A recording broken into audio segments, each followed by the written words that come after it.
Oi, gente, tudo bem? Então, meu nome é Mariana, trabalho aqui na SNAS, na Secretaria Nacional de Assistência Social, no Departamento de Proteção Social Básica. Provavelmente vocês já devem me conhecer, né? E eu conheci algum de vocês, porque eu já tive a oportunidade de estar aí no São Félix do Xingu, o ano passado, se eu não me engano, e em outras atividades como os municípios do Pará também. A ideia hoje é que a gente converse sobre o trabalho social com famílias indígenas, com crianças na primeira infância e as ações integradas na proteção social básica. Então a gente a ideia é que a gente faça uma conversa sobre o trabalho social com famílias indígenas, com esse recorte relacionado às crianças, mas que também a gente consiga pensar como que é essa execução aí por meio dos CRAs, né, do serviço que vocês estão. A nossa intenção era que a gente estivesse aí presencialmente com vocês, né, mas ainda assim a gente fez questão de se fazer presente na intenção, né, na função que tem mesmo o próprio governo federal de contribuir tecnicamente com vocês. Então, essa foi uma estratégia que a gente encontrou aqui internamente, junto com a equipe estadual, de pensar alguma alternativa que atendesse a demanda de vocês e que também conciliassem com as nossas possibilidades, né, de atender essa demanda. A gente está fazendo essa experiência de vídeo com vocês aí pela primeira vez, mas espero que dê certo. Vou tentar o máximo possível interagir com vocês, mesmo estando aqui no vídeo, para poder tornar a construção aí do raciocínio e as contribuições mais claras, mais objetivas, mais concretas possíveis, tá? Então, retomando, né, estamos falando aí do trabalho social com famílias com crianças na primeira infância, ações integradas na proteção básica. E aí, esse primeiro slide, por que a gente começou com ele? Só para retomar, já que a gente está falando de povos e comunidades tradicionais nesse recorte de famílias indígenas e criança, é só para lembrar que a partir da política nacional, os usuários da política esses já estão contemplados como usuários da política. Então, famílias e indivíduos que se encontram em situação de vulnerabilidade e riscos, tais como temos todos esses, né, famílias e indivíduos com perda de fragilidade e vínculo, desvantagem pessoal, exclusão pela pobreza, enfim, todos esses que estão aí na tela para vocês, com esse recorte do ciclo de vida, que aqui no nosso diálogo se refere à criança na primeira infância, e identidades estigmatizadas, que no caso aí as famílias indígenas, né? E a gente vai conversar um pouquinho mais na frente de por que essa ideia de estigmatizada, né? Acho que você sabe, a gente tem uma sociedade aí que colocou a população indígena neste lugar, e a gente vai precisar fazer uma conversa sobre isso também mais para frente, para compreender a importância e a relevância de alguns elementos que constituem o trabalho social com famílias indígenas. Então, esse recorte é para a gente lembrar que são públicos em situação de vulnerabilidade já previsto na política nacional. Então, quem são os povos e comunidades tradicionais, né? Grupos culturalmente diferenciados e que se reconhecem como tais, que possuem formas próprias de organização social, que ocupam e usam territórios e recursos naturais como condição para sua reprodução cultural, social, religiosa, ancestral e econômica, utilizando conhecimentos, inovações e práticas geradas e transmitidas pela tradição.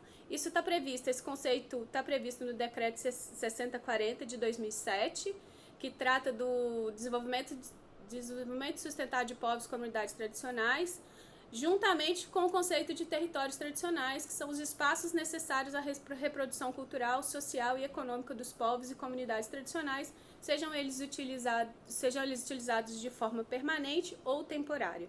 Então, esses conceitos é para a gente situar que, embora a gente esteja falando de população indígena, ela está contemplada no conceito de povos e comunidades tradicionais.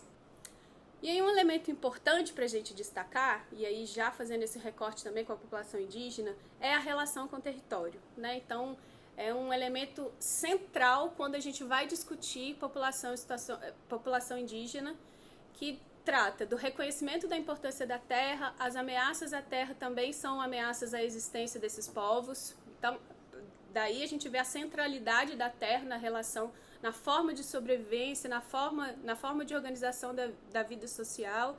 O território sustenta todo o modo de vida, as tradições, a cultura e a organização social dessas populações.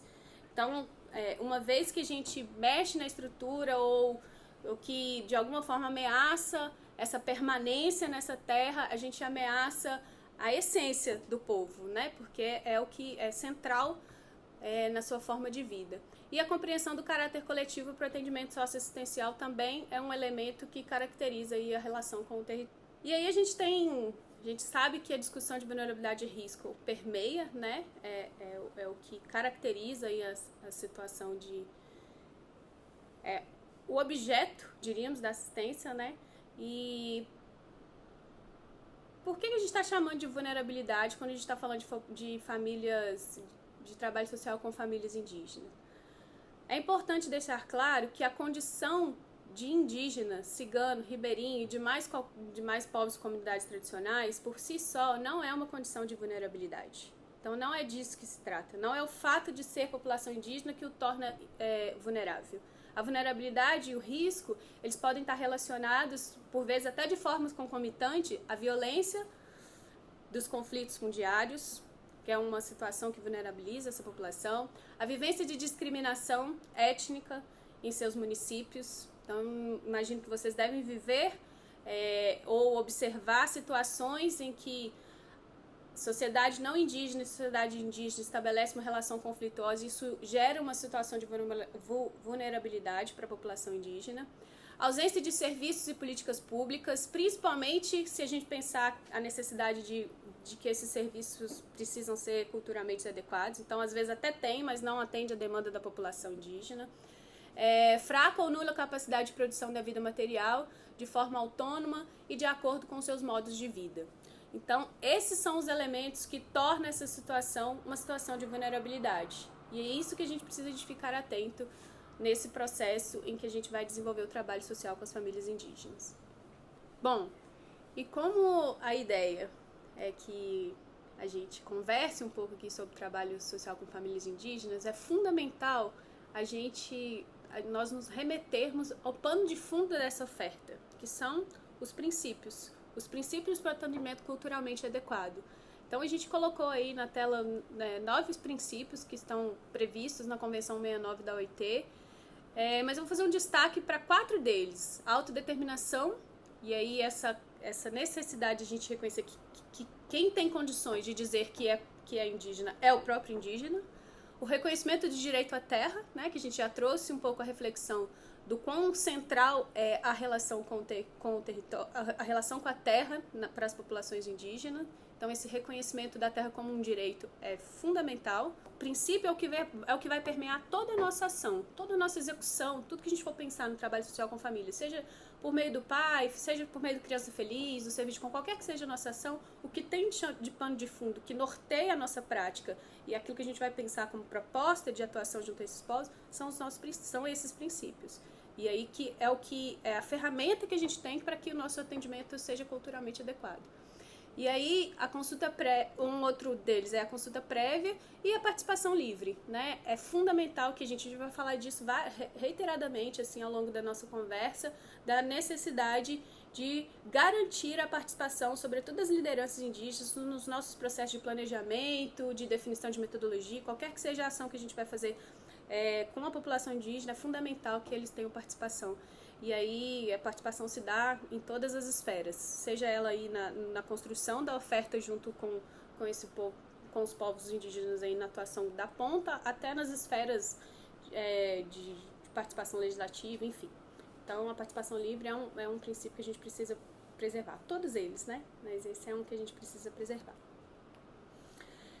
E aí, gente, como a gente está falando, tentando fazer essa conexão aí de trabalho social com famílias indígenas, crianças, né, o atendimento na primeira infância e a integração da proteção básica, e as crianças, né? Como é que a gente pensa o contexto das crianças, como é que a gente pensa essa ideia de infância no contexto de população indígena? E aí a gente vai começar fazendo um exercício, vocês vão ver que está aí na tela para vocês, uma reflexão, assim, né? Um convite que a gente faz para vocês ao invés de a gente pensar em crianças indígenas, podemos pensar em indígenas crianças? O que isso nos traz para reflexão, né? Acho que isso traz a reflexão que nos convida quando a gente faz esse exercício é de pensar que a centralidade, apesar da nossa formação, da ideia de como a gente considera a infância, o recorte, inclusive, jurídico que a gente faz, né, por meio do ECA, de criança de 0 a 12 anos, enfim. Então, a gente já tem uma ideia universal de criança, de infância, mas essa reflexão nos traz esse convite de sair desse lugar de ideia universal e pensar no contexto de povos e comunidades tradicionais, e aqui no contexto indígena, de não partir deste lugar de que as infâncias são as mesmas, né? E de que, será que o que a gente está entendendo aí por infância no contexto indígena é o mesmo que a gente tem fora do contexto indígena, né, nas sociedades não indígenas? Então, é pensar o processo de desenvolvimento humano aí, do povo, não necessariamente fazendo esse recorte, mas trazendo para o centro a característica, o modo de vida, a organização social que se dá na população indígena. E aí, esse é o convite de quando a gente traz essa reflexão de indígenas crianças, né, de pensar que primeiro eles são indígenas, e aí a forma como ele vai vivenciar a infância é o que é influenciada pelo modo de ser indígena. Então, a forma como as etnias, determinadas os povos se organizam e vivem, estabelecem vínculos, relações, seja familiar, seja comunitária, é o que interfere, o que influencia na formação da infância. Então, esse distanciamento, essa capacidade que a gente precisa de ter, de fazer esse distanciamento, nos ajuda a refletir em que lugar, né? E a gente vai falar ao longo de quase toda aí a nossa conversa, da necessidade de conhecer e reconhecer o modo de organização social do povo que a gente vai trabalhar, das etnias que se encontram presentes no território.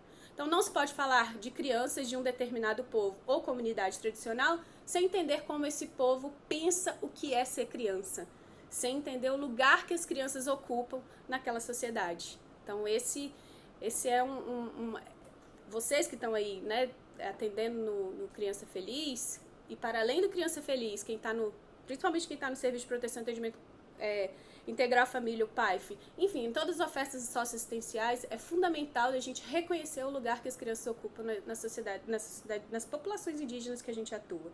Antes de realizar o atendimento a essas crianças, o profissional do SUS ele deve ter o conhecimento das especificidades dos povos e comunidades tradicionais e respeito à cultura, as tradições, as relações sociais, familiares, crenças, costumes, enfim. Então, conhecer a forma como ele se organiza é fundamental. Respeitar as identidades sociais e culturais do povo em que essas crianças vivenciam é fundamental para que a gente faça uma oferta qualificada e culturalmente adequada. Essas crianças têm o direito de ter sua formação dentro da cultura do povo a que pertence. Então, não adianta eu pensar que eu vou levar propostas, né, de trabalho com as crianças a partir da minha perspectiva de como eu percebo a criança, de como que eu percebo a infância e a forma como ela se relaciona na família, na comunidade, enfim. E aí a gente traz algumas perguntinhas até para afinal de contas, você que vai atender famílias, a gente vai desenvolver o trabalho social com famílias indígenas, com crianças. O que é importante a gente saber quando a gente vai para o território?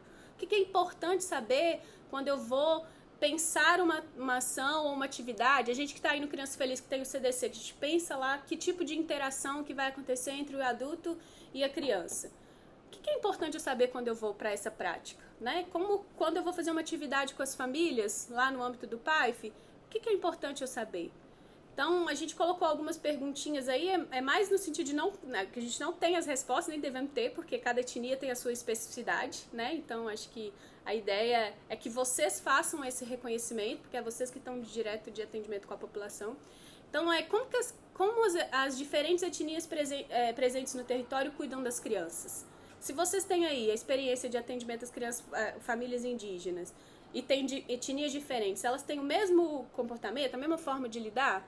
Ou não, ou são diferentes, porque senão também a gente parte da ideia de que toda a população indígena tem a mesma atuação. Não, então eu preciso de respeitar as especificidades das etnias também. Então vocês já se perguntaram como é que cada etnia que a gente atende, como que elas atuam, como que elas vivenciam a infância? Há diferença na forma de cuidado entre essas etnias? quem são os responsáveis pelo cuidado com as crianças? Quem cuida, né? Afinal de contas. As crianças costumam brincar sozinha, com outras crianças ou com os adultos. Como que elas brincam? Como que se dá aí um processo de interação e brincadeira entre essas crianças? Brinquedos e brincadeiras mais comuns, quais são? Compra brinquedo nas etnias indígenas ou não compra? Constrói brinquedo? Ou qualquer coisa vira um brinquedo. Vocês já pararam para observar como que é essa relação com a brincadeira e com os brinquedos? Tem brinquedos? Como que é a rotina das crianças nas aldeias e nas comunidades? Como que elas participam da vida comunitária? Como que elas participam da vida familiar? Necessariamente tem escola? É importante? Nem todas as etnias, na verdade, podem reconhecer. Alguns reconhecem a importância da escola, outros não, outros entendem que é um outro movimento. Enfim, então como que é essa rotina? Elas vão à escola desde pequenininha, assim como a gente... Então, são perguntas que eu acho que a gente elencou algumas, tem várias, né? Mas a gente elencou algumas como uma possibilidade de roteiro, assim, para vocês poderem tentar construir aí uma estratégia de como que eu adentro o território, como que eu penso o lugar que as crianças ocupam nas populações em que eu estou atendendo.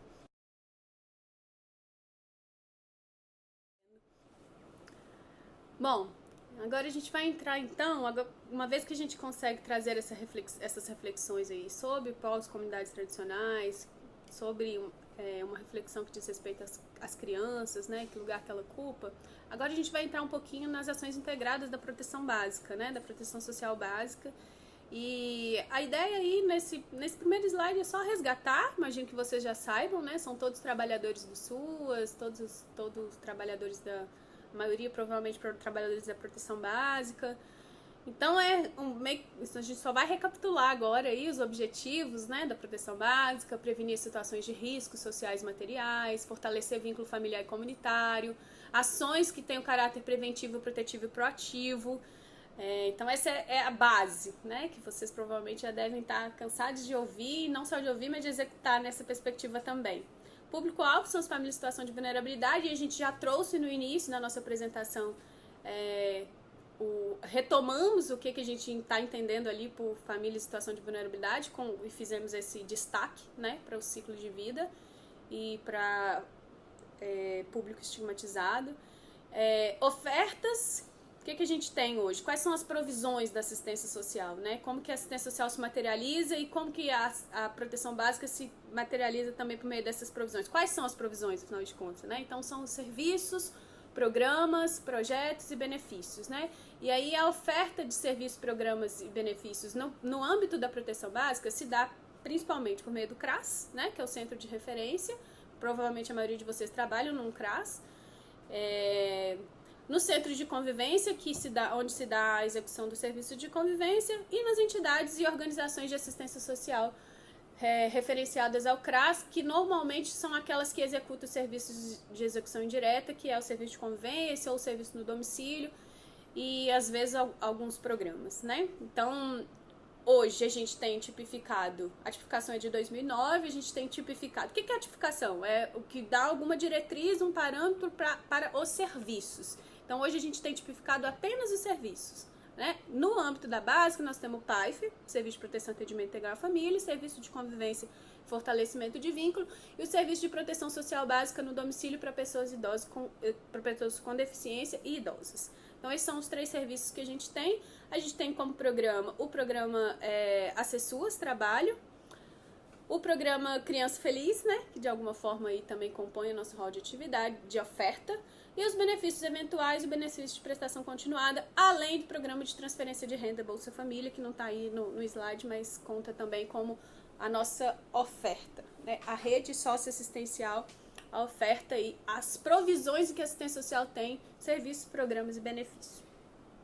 Bom, e o que eu vou trazer aí agora que está para vocês é o CRAS, né? Afinal de contas, vocês já conhecem, a maioria provavelmente trabalha em CRAS.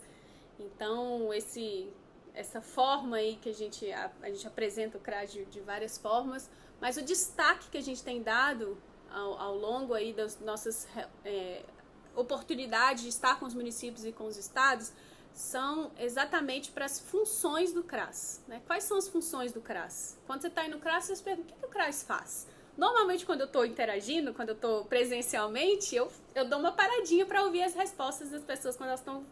Quem trabalha no CRAS, quais são as funções? E aí você vê que às vezes a gente não tem tanta clareza, assim, embora a gente saiba o que a gente faz, mas é importante delimitar que as funções do CRAS nada mais é do que realizar a gestão do território e executar obrigatoriamente o Serviço de Proteção e Atendimento Integral à Família, que é o PAIF, além da oferta dos serviços complementares. Então, a oferta obrigatória do PAIF e a gestão do território são a estrutura da unidade. Então, a gente se organiza em torno dessas duas dimensões, assim, dessas duas funções, né? Melhor dizendo. E obviamente, elas são complementares, se intercalam e aí vão ali compondo o que a gente chama de oferta de proteção básica no território. Então, é importante a gente retomar essas duas funções porque elas perpassam a oferta do trabalho social com famílias indígenas e qualquer que seja o trabalho social de uma maneira geral que a gente desenvolva com as famílias nos territórios onde a unidade CRAS está presente. Então, trabalho social com famílias indígenas propriamente dito, e aí é bom dizer que a gente tem um caderno, imagino que vocês já conheçam, né? O caderno que a gente já produziu, a gente conseguiu disponibilizar essa organização, assim, né, de conteúdos de reflexões teórico e metodológico também para o trabalho social com famílias indígenas, mas aí aqui eu trago alguns pressupostos para o trabalho social com famílias indígenas acontecer de maneira, como a gente falou anteriormente, para que a gente consiga fazer um atendimento culturalmente adequado, né? Então, esses são os nossos pressupostos, diríamos assim. Então, o primeiro deles que está aí na tela para vocês é a necessidade de estudo da realidade indígena, identificando a organização social do povo, incluindo a família, as várias modalidades de vínculos e visão de mundo e formas de relação com a sociedade não indígena. Então, gente, essa é a premissa para o trabalho social com famílias indígenas acontecer. É fundamental conhecer o modo de organização da vida social, como as famílias se organizam ali nas etnias, nos territórios que vocês atuam. Então, entender o que é família para eles, como que se dão as relações de comunidade, o que é ser criança, que a gente disse anteriormente, como que se dá a distribuição ali da organização, inclusive hierarquicamente, do poder, do lugar que ocupa cada um, enfim, dos hábitos, da alimentação, da cultura, da sua história. Então, é uma série de elementos que são essenciais para que eu preserve e garanta uma oferta culturalmente adequada. Então, esse estudo da realidade indígena é fundamental para que eu desenvolva um trabalho social com famílias culturalmente adequado. É necessário também promover aí já indo para um outro passo, antes de iniciar o trabalho social com famílias, é necessário e aí pode ser via coordenação do CRAS, ou a própria gestão municipal, mas que a gente promova uma reunião prévia com as famílias, com as lideranças indígenas, para a apresentação da equipe e a proposta de trabalho, além de ouvir as demandas indígenas também.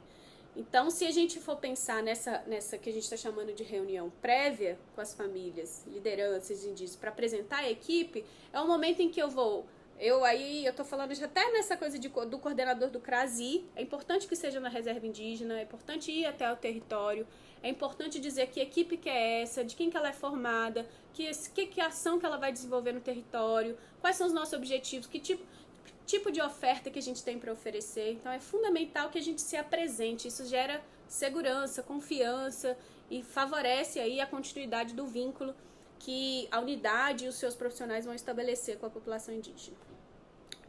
E, obviamente, o principal é ouvir o que a população indígena tem para trazer, é ouvir as demandas indígenas. E aí, para isso, isso pressupõe uma postura aberta ao diálogo. Então, é fundamental que, ao chegar a fazer essa chegada no território, eu escute. E essa escuta, ela vai favorecer, inclusive, o planejamento que a gente vai fazer posteriormente, porque a partir desse primeiro contato, eu já consigo fazer leitura de quais são as vulnerabilidades, potencialidades, o que aquele território traz, o que ele nos traz de desafio, e o que a gente precisa pensar na perspectiva da oferta do trabalho social com família, o que a gente pode desenvolver. Um outro pressuposto é ouvir a comunidade, conhecer a realidade local, promover a participação indígena, respeitar a autonomia familiar e comunitária, fortalecer a cultura indígena e defender seus direitos. Eu disse para vocês no início que a gente ia ficar repetidamente falando da necessidade do reconhecimento, né? Então, esse pressuposto de conhecer a realidade local exige de nós um compromisso de um estudo continuado, porque essa necessidade de conhecer a história, de conhecer a formação dessa comunidade e também, na medida em que a gente vai atuando, reconhecendo as vulnerabilidades as quais elas vão vivenciando ao longo do tempo. Isso é importante ter essa leitura de contexto, essa leitura de realidade, da dinâmica ali, da organização social da comunidade que a gente está atuando.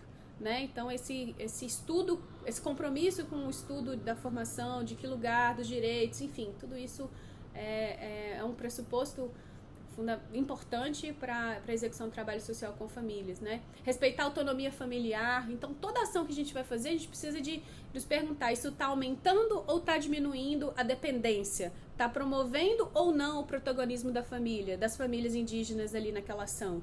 Então, esse compromisso nosso de de desenvolver ações que de fato promovam a autonomia, ele é uma constante. Então, a gente precisa estar sempre atento. O que eu estou fazendo aqui está promovendo independência ou dependência? Ou está mexendo ali na estrutura, da forma como ele se organiza ou não? Então, essas perguntas, precisamos ter essas constantes inquietações assim, no processo de desenvolvimento do trabalho social com famílias indígenas.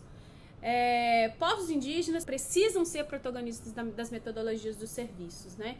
Então, incluir as lideranças nas discussões da liberação acerca das ações que serão desenvolvidas é fundamental. É isso que torna a metodologia colaborativa.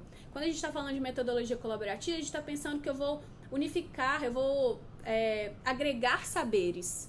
Aqui que eu tenho a disponibilidade de saberes do serviço social, da psicologia, da antropologia, né, que são as profissões que estão aí mais direto ao atendimento, mas também saberes tradicionais indígenas. Então, como que é fundamental que a gente faça essa junção nos processos de construções metodológicas, como que eu vou fazer determinada ação, de como que vai ser a atuação no território, de como que a gente vai desenvolver o trabalho social com famílias indígenas. Então, a metodologia colaborativa passa por a ideia de agregar saberes. E isso é um convite que às vezes nos desafia a sair ali da nossa área de poder, né? E de achar que o nosso saber é o que prevalece. Em alguma medida desafia os profissionais, mas é um desafio essencial de ser superado para que a gente consiga de fato vivenciar essa construção metodológica colaborativa. E aí é importante a gente consultar, né, quem está ali junto na rede com a gente, os antropólogos, os professores indígenas, as universidades, FUNAI, CESAI, Ministério Público Federal, representantes de organizações indígenas, ONGs, enfim, essa construção com essa rede, com quem estuda, com quem está ali se dedicando seu tempo, a sua trajetória profissional para estudar essas realidades, e quem também está vivenciando essas realidades são atores que a gente pode contar para que fique ainda mais claro para a gente esse reconhecimento e que a gente consiga agregar informações com os atores que estão se debruçando em reconhecer essa realidade. E aí a gente entra no Serviço de Proteção e Atendimento Integral à Família, né, propriamente dito, que é o PAIF. Só trouxe essa reflexão aí, esse slide, para a gente relembrar quais são os objetivos do PAIF, né? A gente vai adentrar um pouco agora nas ações, para a gente perceber como é que está esse diálogo, como é que tem sido essa oferta do PAIF quando a gente está tratando de comunidades indígenas. Mas é importante só relembrar, prevenir situações de violência e negligência, promover acesso a serviços públicos, promover as condições de subsistência de inclusão social e desenvolver a autonomia e protagonismo da família. Então, esse é o pano de fundo do PAIF, né? São os objetivos que a gente almeja alcançar na medida que a gente vai desenvolvendo as ações. E as ações propriamente ditas, eu fiz como que foi a lógica que a gente utilizou. A gente coloquei nesse slide para vocês todas as ações, né? O PAIF ele é composto de 5 ações.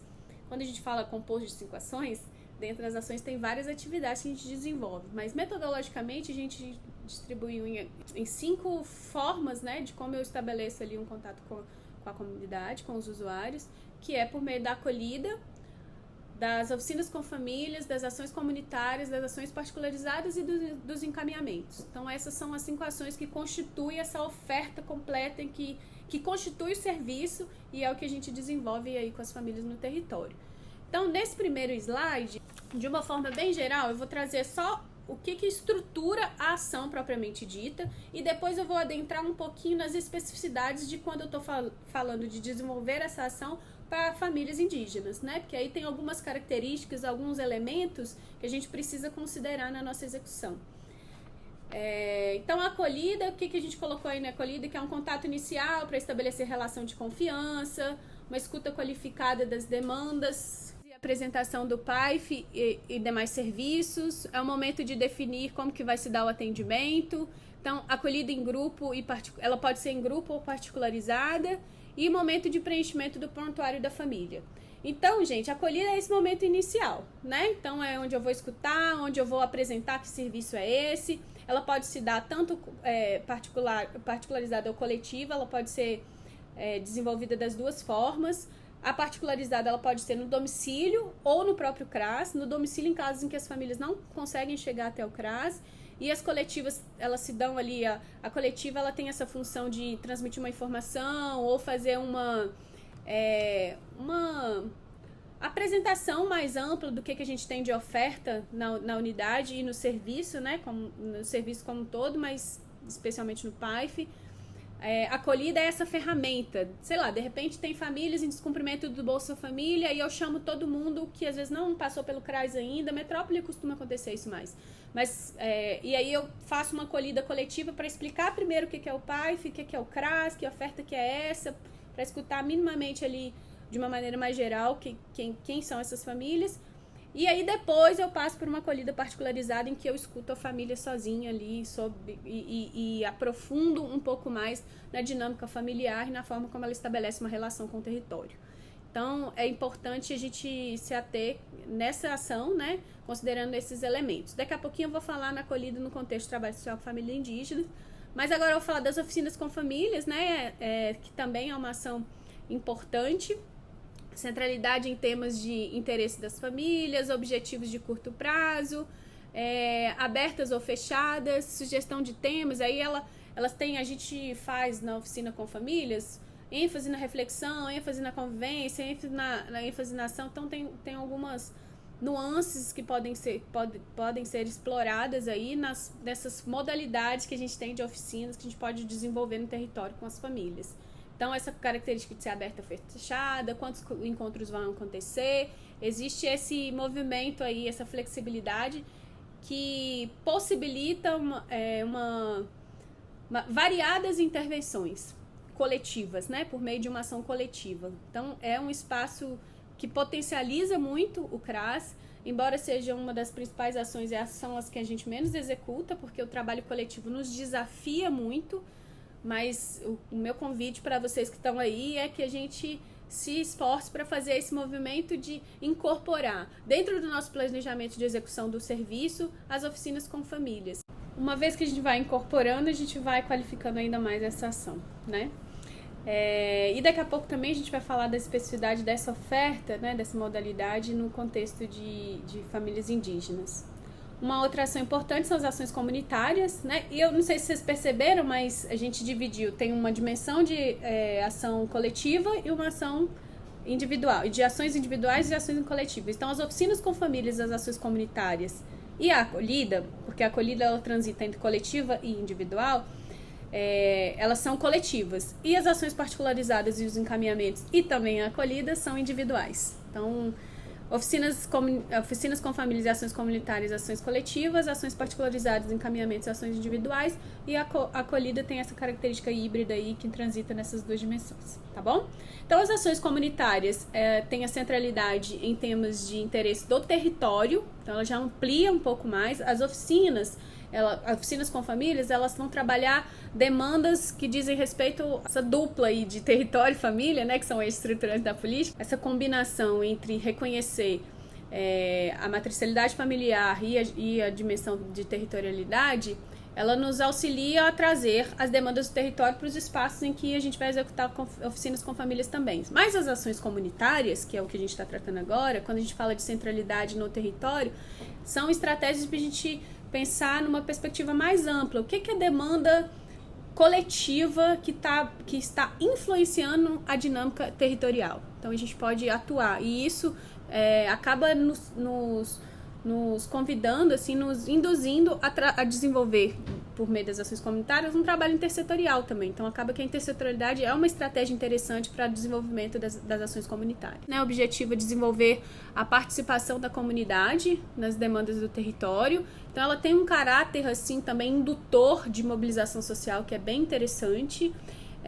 Palestras, campanhas, eventos comunitários são algumas das modalidades de ações comunitárias que a gente pode desenvolver. Mais pra frente eu vou falar mais algumas coisinhas nesse contexto indígena. E ações particularizadas é quando a gente aprofunda mais, é um atendimento prestado somente a uma família, né, individualizado ali após a acolhida. Na acolhida, inclusive, a gente já consegue, em alguma medida, definir se a família vai ficar no atendimento ou no acompanhamento, que a gente vai falar mais na frente. Mas nas ações particularizadas, onde eu dou continuidade ao registro no prontuário, eu aprofundo um pouco mais na dinâmica familiar ali, como que a família estabelece a relação com o território. É diferente de acompanhamento familiar, né, particularizado, não se trata disso.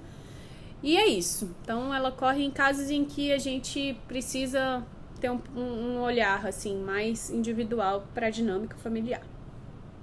E os encaminhamentos, direcionamento para os serviços, programas, tanto da proteção básica, né, da especial, enfim, quanto para as demais políticas públicas. Então, pressupõe um contato prévio. Uma coisa importante do encaminhamento, gente, a gente às vezes acha, encaminhamento, uma coisa banal, né, porque é uma coisa tão corriqueira na nossa atuação, os encaminhamentos, que a gente acaba, às vezes, desconsiderando a sua relevância. Mas ele é uma ferramenta em que a gente cumpre, é uma das ferramentas que a gente consegue cumprir um dos principais objetivos do PAIF, que é garantia de acesso aos serviços sociais que estão ali disponíveis, né, no território. Então, fazer essa articulação, lembra que eu disse que gestão do território e oferta do PAIF elas são complementares?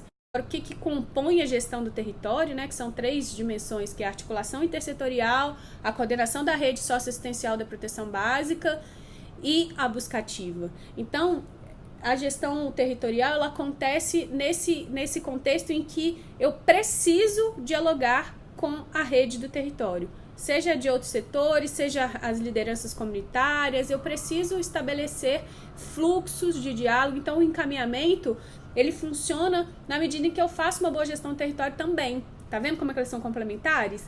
Porque na medida em que eu consigo fazer boas articulações com a rede de educação, com a rede de saúde, se a gente for considerar aqui o contexto indígena, né? Quando eu consigo ter uma boa articulação com a FUNAI, com a CESAR, consigo garantir a possibilidade de ter maior efetividade na qualidade do meu encaminhamento é maior. Então, o encaminhamento também pressupõe essa relação aí intersetorial e também uma boa gestão e uma boa coordenação com a própria rede socioassistencial. Então, agora eu vou adentrar aqui um pouquinho na peculiaridade das ações do PAIF com famílias indígenas, né? Então, a acolhida, nesse contexto, é um momento de escuta, gente, e ela é muito fundamental nesse estabelecimento de confiança, de vínculo. A ideia é que o vínculo seja duradouro, né? E aí, diante desse contexto estigmatizante, dessa diferença da forma de organização cultural, social, em que acontece às vezes com quem sociedade indígena, com quem não é, então esse distanciamento acaba, por vezes, interferindo ali na forma como eu vou estabelecer o vínculo. Então, na medida em que os trabalhadores, né, os profissionais que estão lá nas unidades, eles se dispõem a essa postura mais aberta, sem discriminação, sem preconceito, ele consegue abrir um caminho para que o vínculo que aconteça entre o PAIF, entre o serviço e a família, seja pautada ali por um vínculo de confiança. Então, esse é um movimento importante da gente fazer, essa escuta, né, qualificada, mas com essa postura aberta também para o diálogo. Na escuta também dos usuários, os profissionais devem identificar recursos e potencialidades que poderão ser trabalhados posteriormente. Então, na acolhida, por meio dessa escuta, eu já consigo minimamente ter alguma noção ali se a família vai precisar de atendimento, se ela vai continuar sendo atendida ou se ela vai precisar de adentrar no acompanhamento, desculpa. Mas essa escuta é onde eu consigo identificar quais são os potenciais e as vulnerabilidades. Então, fazendo esse movimento de reconhecer isso na dinâmica familiar e também dialogando com o território, favorece a continuidade do vínculo e da relação que eu estabeleço com a família ao longo da oferta do serviço. Então, a escuta deve respeitar as dificuldades linguísticas, e aí eu vou fazer um destaque para isso, né? Porque essa dificuldade ela deve, de fato, ser olhada com atenção. É fundamental que a gestão municipal garanta um profissional que conheça a língua, que saiba se comunicar, que garanta que esse diálogo vai ser fluido, né, entre o CRAS, entre a unidade, entre o serviço e a comunidade indígena.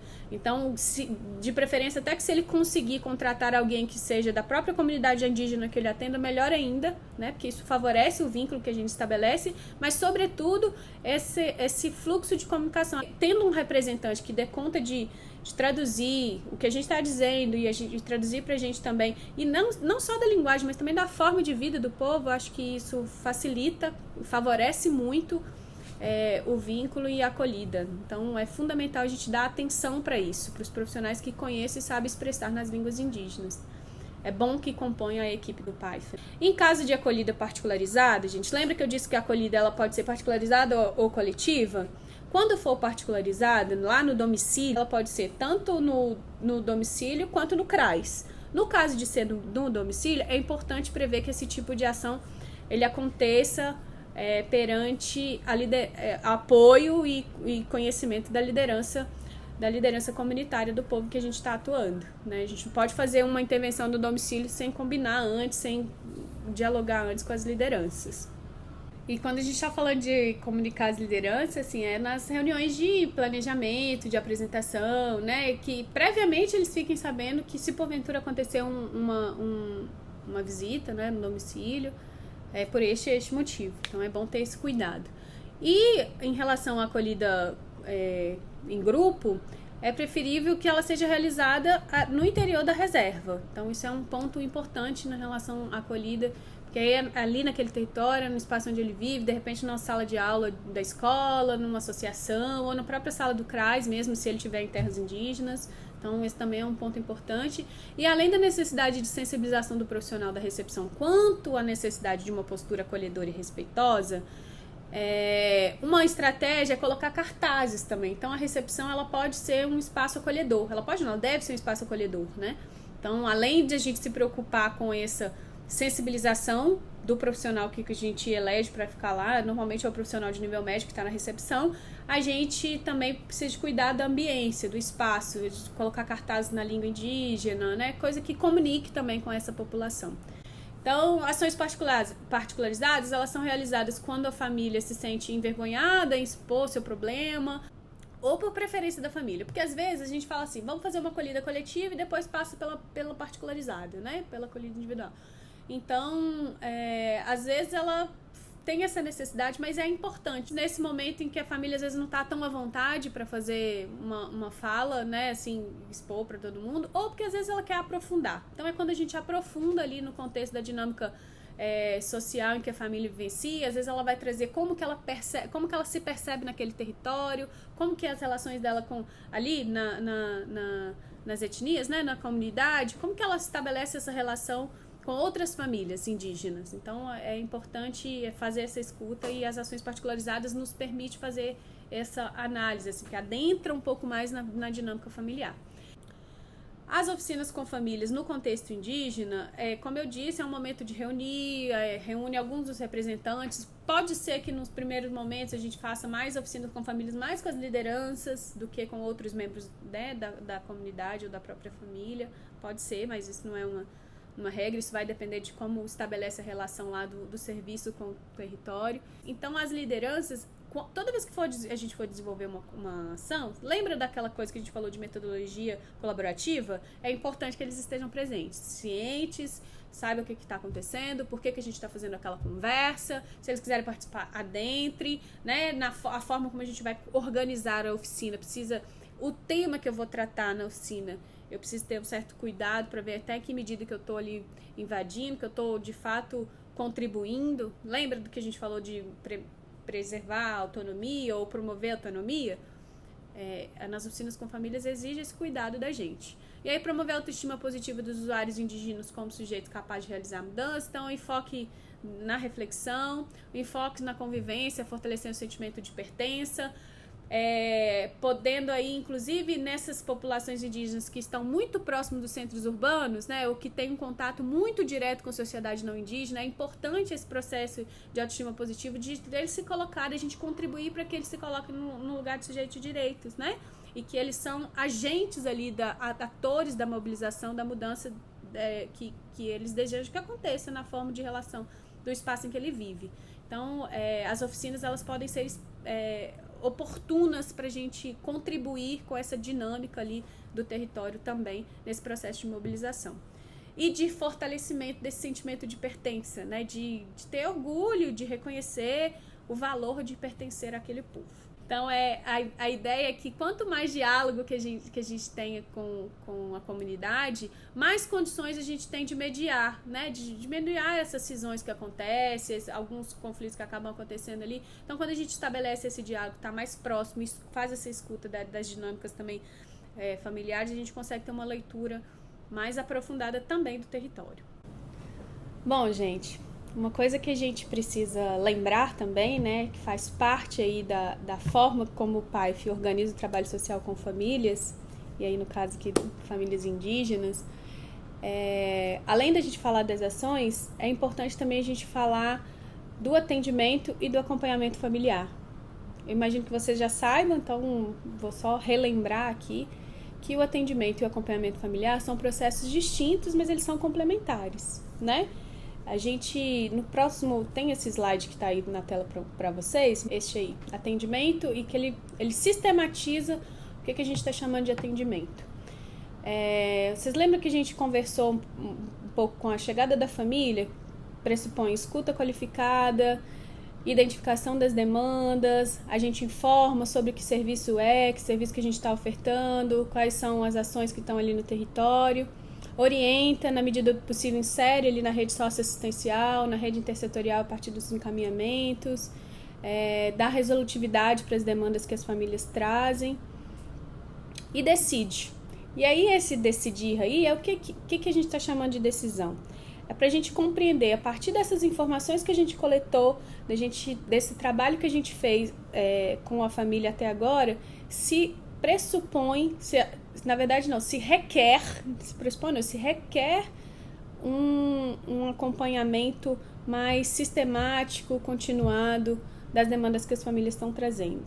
Então, todas as famílias que chegam no CRAS, chegam no PAIF, elas são atendidas pelo PAIF. Posteriormente, a gente toma uma decisão pelo acompanhamento familiar. E essa decisão pelo acompanhamento familiar ela é conjunto com a família. A família precisa se comprometer com esse processo. Porque o acompanhamento, um instrumento que distingue assim, o acompanhamento familiar é o plano de acompanhamento familiar. Então, o plano, no plano que a gente compartilha com a família, quais são as ações que nós nos comprometemos enquanto serviço, as ações que ela se compromete em realizar, para que juntos a gente consiga ali superar a vulnerabilidade que a família está vivenciando naquele período, né? Então, é importante que a gente consiga distinguir isso, inclusive em função dos nossos registros, né? O RMA pede para a gente registrar as famílias acompanhadas, pede para a gente registrar as famílias atendidas. Então, a gente precisa ter a clareza de que informação que é essa que a gente está prestando, né? Lembrando que as famílias em acompanhamento normalmente são aquelas em que estão em situação de um nível de vulnerabilidade um pouco mais elevado. Aquela situação em que requer da gente, que a gente precisa estar mais próximo mesmo.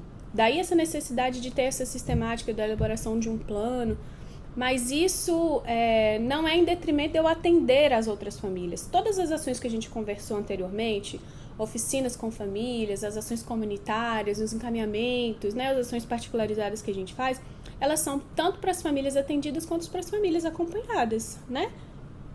O que diferencia ali é a forma como eu vou estabelecer esse contato com a família ao longo da permanência dela, a partir da chegada dela ali no serviço. Então, uma vez identificada uma necessidade de acompanhamento, eu preciso fazer este movimento de estar mais próximo dela. E aí, no próximo slide, a gente tem aí as etapas do acompanhamento familiar, né? Então, a gente faz o encontro inicial com a família, elabora o plano. O encontro inicial, essa conversa, até para explicar o que é o acompanhamento, reiterar se ela de fato está disposta a passar por esse processo com a gente, né? Com os profissionais do PAIF. E elabora o plano de acompanhamento, e nesse plano eu preciso ter as metas ali que a gente quer alcançar, quais são as vulnerabilidades que a gente precisa superar e quais as ações que eu preciso fazer enquanto família e enquanto serviço, né, para que a gente consiga superar aquelas vulnerabilidades que estão dadas ali na dinâmica familiar naquele momento. Então, esse plano é o instrumento que vai nortear as nossas ações, ali, que vai dar referência para as nossas ações no acompanhamento familiar. E aí, se eu perguntar, todas as famílias que chegam no CRAS, então, são acompanhadas? Vão ser acompanhadas? Precisam ser acompanhadas? Não. É essa a clareza que a gente precisa ter, né? Elas não precisam estar, nem todas as famílias precisam estar em acompanhamento familiar, mas é necessário que todas as famílias sejam atendidas no serviço, né? E que usufrua de todas essas ações que a gente tem para oferecer enquanto serviço. Então, tem as intervenções, assim que a gente elabora o plano, não é necessariamente tão linear, assim, né? Uma ação após a outra, elas vão acontecendo no processo. Mas aí ocorrem as intervenções particularizadas ou em grupos com famílias, lembrando que o acompanhamento também pode ser acompanhamento em grupo, né? E aí é um grupo de famílias sendo acompanhada conjuntamente, e o acompanhamento individual.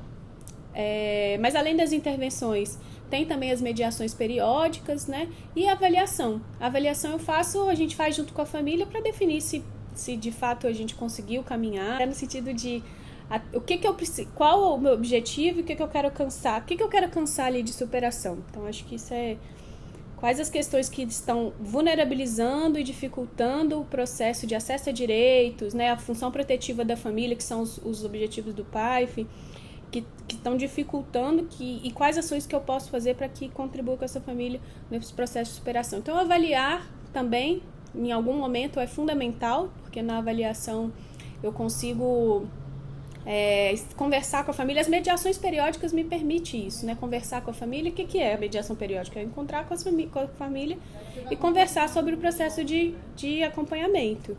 E depois do plano, né, do acompanhamento, a gente vai fazendo o que a gente chama de intervenções particularizadas ou em grupos.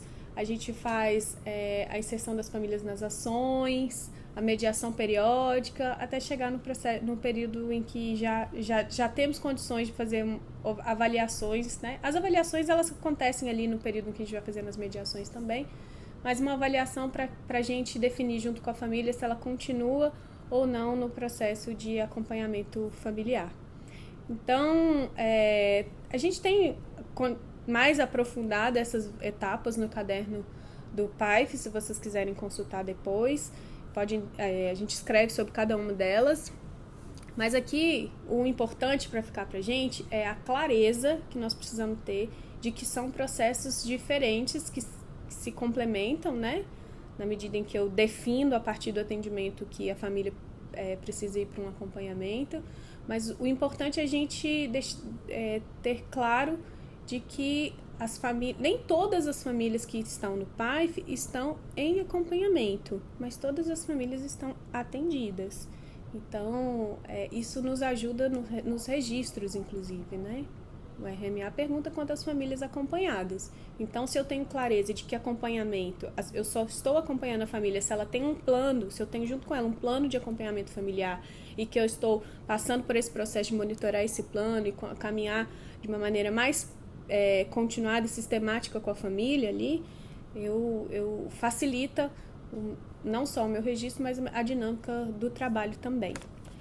Então é isso. Acho que é o que diz respeito ao PAIF, que a gente precisava reforçar. Acho que a gente trouxe essas contribuições, né, das ações no contexto de família indígenas, e também essa clareza aí desses dois processos, que é algo bem importante da gente disseminar no Brasil como um todo, né? Esclarecer isso para os trabalhadores que estão aí no atendimento com as famílias na ponta, que são vocês, né? Para concluir, já estou concluindo aqui a nossa contribuição com vocês, no atendimento à primeira infância na proteção básica, né? Como é que a gente tem pensado essa integração a partir das ofertas que a gente já tem, que hoje eu vou fazer um recorte aqui do PAIF e do Criança Feliz, do PAIF, do Serviço de Convivência e do Criança Feliz, que são as ações que estão aí diretamente no atendimento à primeira infância. Mas é claro que também a gente precisa de considerar as especificidades. Se é criança com deficiência, então eu não tenho serviço no domicílio de proteção básica, que, né, lembrando que a gente falou no início que são 3 serviços. Então, se eu não tenho serviço que atende pessoa com deficiência, como vai ser o atendimento no Criança Feliz para criança com deficiência? Mas, enfim, de uma maneira geral, que eu imagino que deve dialogar um pouco mais com a realidade de vocês, a gente vai fazer um recorte aqui dessa atuação integrada no território e dessa articulação dessa integração entre PAIF, Serviço de Convivência e Criança Feliz, tá bom? Lembrando, gente, que quando a gente está falando de atuação integrada,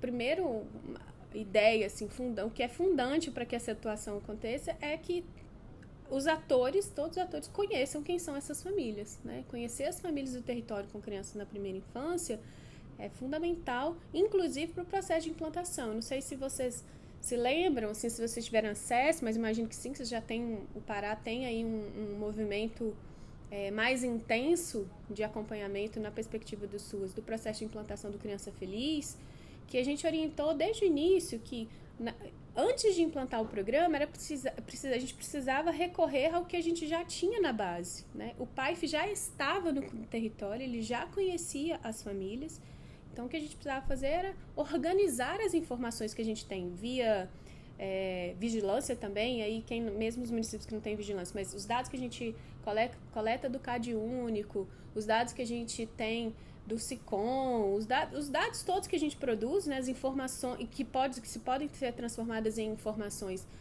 que subsidiam o nosso planejamento, a gente precisou lançar a mão deles nesse período de implantação do programa. Então, conhecer quem são essas famílias com crianças é o primeiro passo, porque aí a gente consegue identificar quem são, quantas são, onde elas estão, e a partir disso eu faço um planejamento de quem eu vou atender.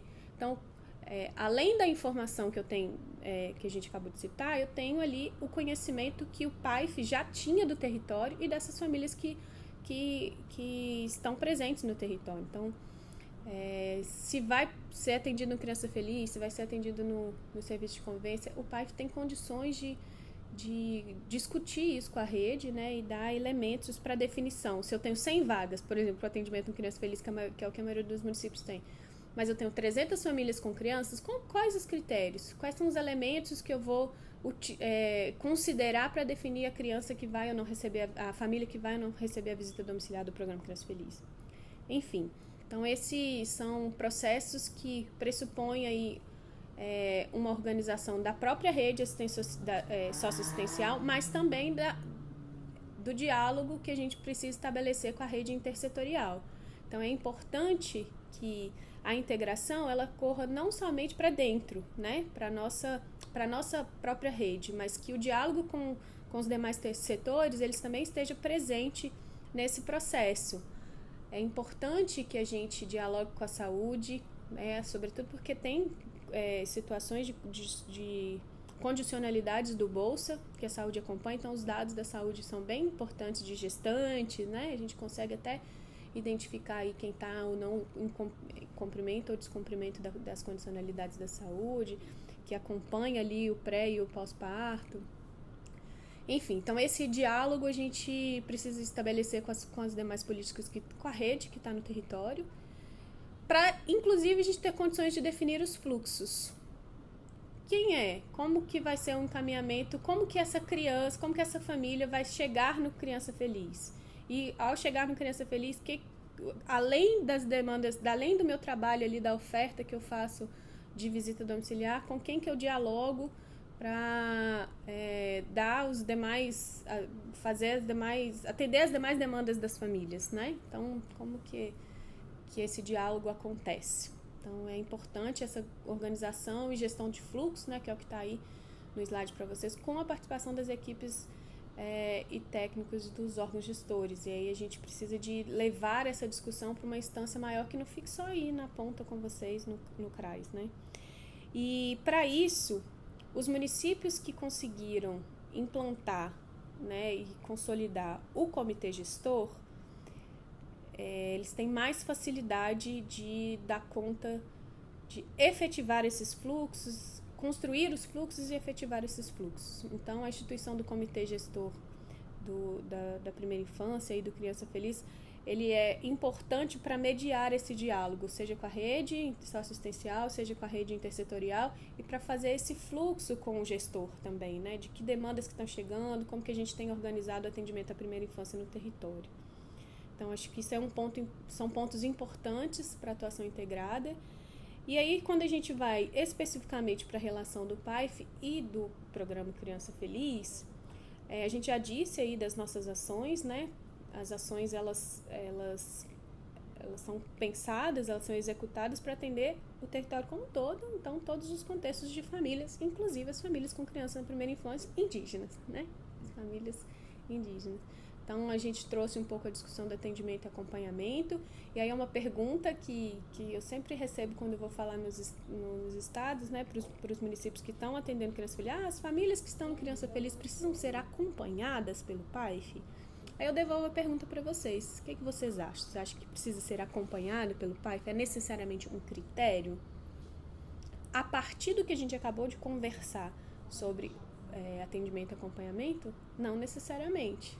Então, é uma definição, o que dita um acompanhamento familiar não necessariamente é a inclusão no programa Criança Feliz, mas sim a dinâmica familiar que está por trás disso, assim, se há um nível de vulnerabilidade que pressupõe ali um acompanhamento mais sistemático do PAIF. É importante também a gente pensar nessa, e aí já indo para o próximo ponto, bem já para encerrar a nossa fala, da integração entre o PAIF, o Serviço de Convivência e o próprio Criança Feliz, né?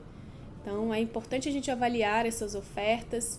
Uma das coisas que a gente tem que recomendar, assim, às vezes o município não tem dado muito conta de ofertar o serviço de convivência de 0 a 3 anos, né? Então, uma das estratégias que a gente tem sugerido, olha, então de repente as famílias sejam atendidas no Criança Feliz de 0 a 3, que é a idade do Criança Feliz mesmo, mas o município se organiza para fazer uma oferta do serviço de convivência de 3 a 6 anos. É uma possibilidade, não é regra, tá, gente? A gente está falando de arranjos possíveis e que os municípios têm apresentado como possibilidade interessante.